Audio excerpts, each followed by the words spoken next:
So we're going to bring in now Ross Walker, UK economist at RBS, and with us for the hour, Alpesh Patel, principal at Profinium Partners. The focus very much, as Guy says this morning, Ross, on the banks, but at the same time, yields across Europe's periphery are widening again. Spain now yielding 5.06%, Portugal 7%, Ireland 8.7%, Greece 11.8%.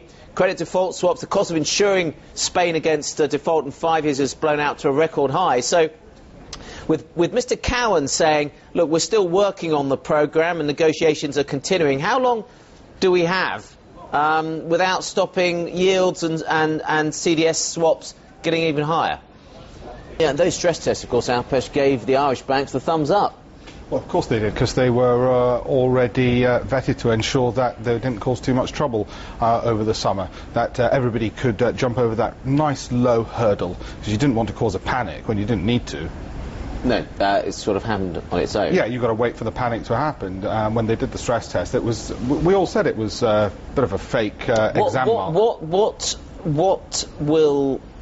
What package for you will work in Ireland's case? What will stop investors worrying about Ireland? Well, let me tell you, let me tell you what I think will end up happening, and I don't think it's the package which would work for me. But what will happen is, come 2 o'clock, we'll probably see a bit of a rally in the euro, because we'll get a degree of certainty. It's a 4-year plan, gives some degree of certainty, albeit, yes, you've got to look at the credibility, but nevertheless, that just having something concrete there. And then after a couple of days, you'll probably get the IMF coming in and saying, oh, yes, we like this looks solid, and so on. You know, the usual sort of orchestration of confidence, and that's what will happen. However, I think it'll be fiscally tight. I won't be too happy with that. Yeah, Guy, just picking up, I mean, the nub of the discussion seems to me is that the central bank obviously will want to deal with the banks, and that may mean, obviously, the sovereign debt being more exposed. But presumably the Irish finance minister would like to not have more bank exposure put onto the Irish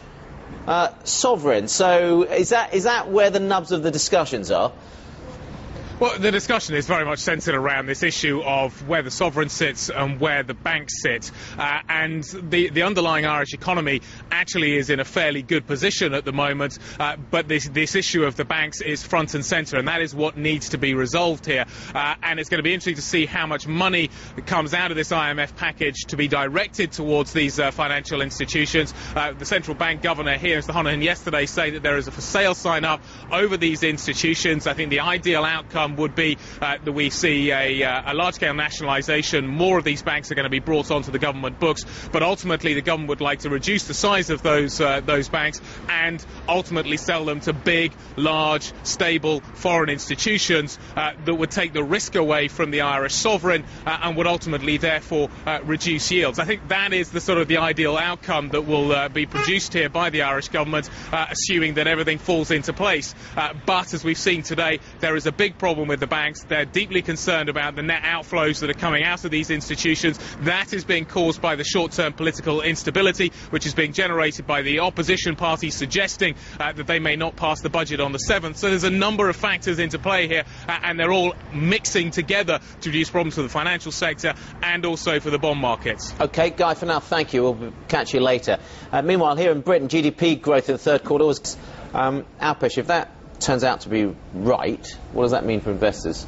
Well, I think actually at the moment the GDP figures being fairly flat to zero are a bit of a red herring. Actually, what's going to happen in terms of growth, the biggest concern I have is the appreciation of sterling relative to the euro and relative to the dollar. The dollar, because the Americans are flooding the market with dollars and expect that to fall, euro for obvious reasons, is not as good relative to sterling, and that's obviously going to hit our export markets and going to hit GDP figures as well, let alone the fact that Ireland is an important export partner for the United Kingdom as well, and that's going to hit GDP figures. So it's actually the appreciation of the currency which worries me more than just the on the basis, of course, it was this net trade figure that's helped us, and that a lot of that is due to the weakness of the pound. Yeah, exactly, and the pound's going to get less and less weak because we look more and more attractive as a... It's bizarre to say that, bearing in mind where we were in March. Relative to the euro and relative to the dollar. You're absolutely right. It is bizarre to think that we... Look, I'm not saying we're some kind of Goldilocks economy. I've just come from Southeast Asia. If you want to see Goldilocks, she's out there. But is she? She very much is, despite what's just happened in Korea.